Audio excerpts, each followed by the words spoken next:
بسم أبون ودن منفس قدوسن حدا أملاخ أمين. إنكو مدحني إيسوس ترايو أو أملاخي إذا معلتي فليز بلد كوينا نلبي تتنكفو لو معرب سغلت نقو خينو إتاناي سماي تحي كم لدا وزيا برهانات زرق حلا نزلنا رأخو لبي نابتني حق برهاني نابت ملوكوتاو نايت زرق تحي ناب قويتاين مدحنين إيسوس كريستوس ملكت هاللخ أمسكنك هاللخ قويتاي نتني حاتيات سلمات نتن نفسي آسيرو زنبردنا بنايقز كابرهان سلازر حق هاللين بخبر دم كاغير كاس لز قدر كاللين أمسكنك هاللخ هو إذا ناي تسفات حي التبرق زلا مغنيات قويتاي إيسوس كريستوس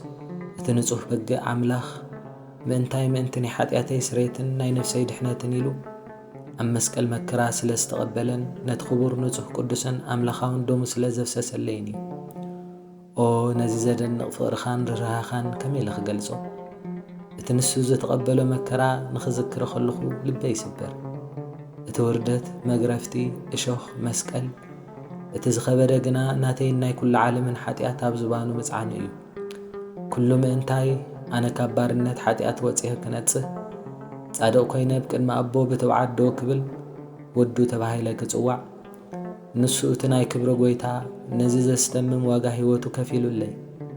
غويتاي نعخا طرحيو تزلالما مسغانا زغبك سلازي يدغيمه دغاغيمه بعوتا زوج ኢየሱስ ጥራዩ ዘድሐነኒ ኣብቲ ኩሉ ተስፋ ዝቆረጸሉ ዝባነይ ብሽኸም ሓጢኣት ከቢዱ ካብቲ ናይ ዘለዓለም ፍርዲ ናይ እሳት መን ከድሕነንን ከናግፈንን ኢለ ኣብ ዝተጨነቕ ኩሉን ዓይነይ ክጥምት ከለኹን ካብ ሰማይ ይኹን ካብ ምድሪ ካብ መላእኽቲ ይኹን ካብ ሰብ ካለ መድሓነ ክኸውን ዝኽእል ፈጺሙ ይተረኽበን ኢየሱስ ጥራሕ በይኑ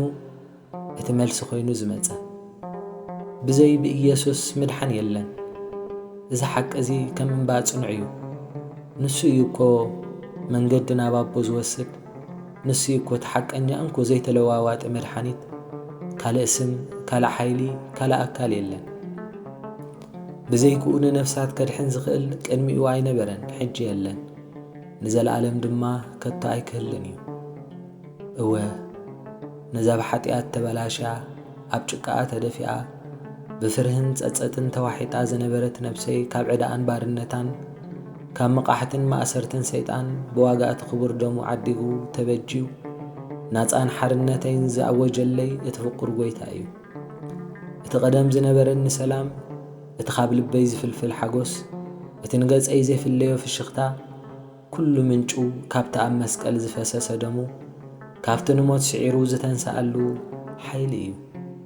እወ سلامي مليسلي سلازي نايز كبر قويتا نايز هياو رهروح أملاخ نايز عم مسكال زموت اللي مدحاني ولد بمخاني كما يزبالي قرعاتن حبناتن زي سمعني لبي بزي ودع حقوسن كسانتن ملئي وحزالو نزيزو هابن أملاخ كما زي ودس كبر نسم يخون نزل عالمني إيسوس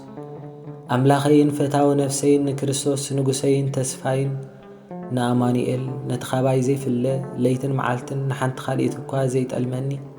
كل ساعة مساي زخونة أو قويتاي نزي محرتك نزي شرنتك نزينا عايزة لك زي ودا فقرن تعقستن لبي بوداسي ومليئنا وحزة مسكنا يخون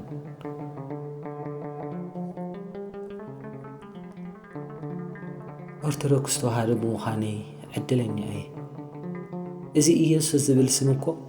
كابس من العليو حيل اللوو دحنت اللو كم تترجمون عيب حقي ناي نفسي مرحانيت ناي هوتي فوسي عبد خامي حيلي أفرهاتي صنعات كوينو تواهيبني سلازي استنفاسيك سعزلا لبيك سعزمت اوه نزل ألم إيسوس كبلن كفكرن كودسني لإيسوس يدلو إيسوس ناينا ኢየሱስ ይደሉ ክብር ወስብሃት ወእዘዝ ለዓለም ዓለም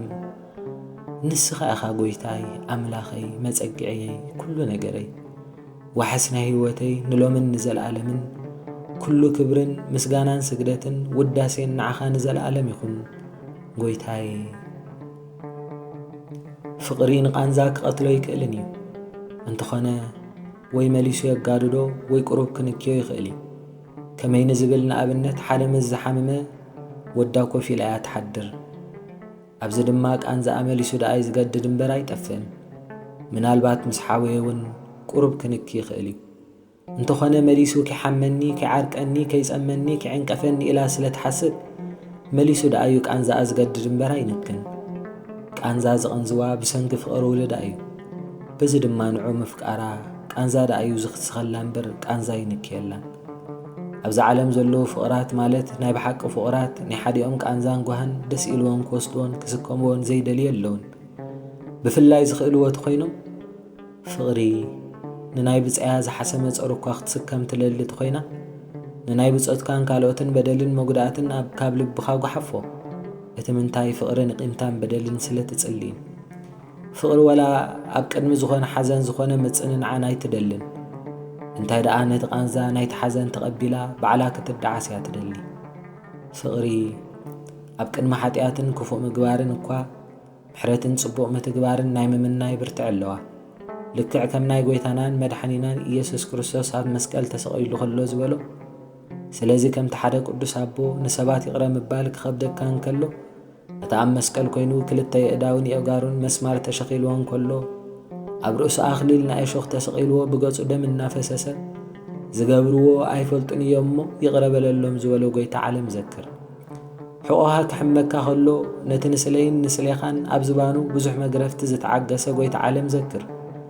የእዳውካ የእጋርካ ክሕመካ ከሎ ነቲ ኣብ ኢዱን የእጋሩን ዝተሸኸለ መስማር ዘክር ርእስኻ ክሕመካ ከሎ ነቲ ኣብ ርእሱ ዝተሰቕሎ ናይ እሾኽ ኣኽሊል ዘክር ንስኻ እውን ኩሉ ዝወርደካ ቃንዛን በደልን መግፋዓትን ብጎይታ ንዝገጠሞ ሰዓሮ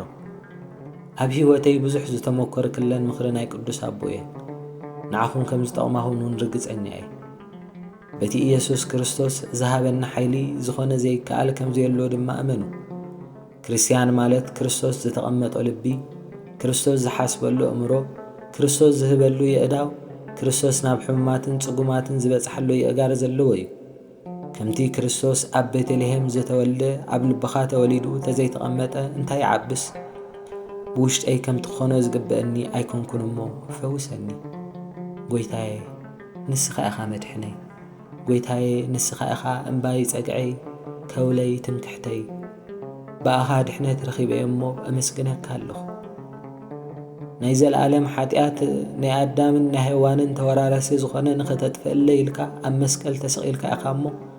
ክብርን ምስጋናን ኣምልኾን ውዳሴን ንዘለዓለም ንዓኻ ይኹን እወ ብጀካ ጎይታናን ኣምላኽናን መድሓኒትናን ኢየሱስ ክርስቶስ ከቶ ካልእ መድሓኒት የልቦን ስብሃት ለእግዚአብሔር ወለወላዲቱ ድንግል ወለመስቀሉ ክቡር አሜን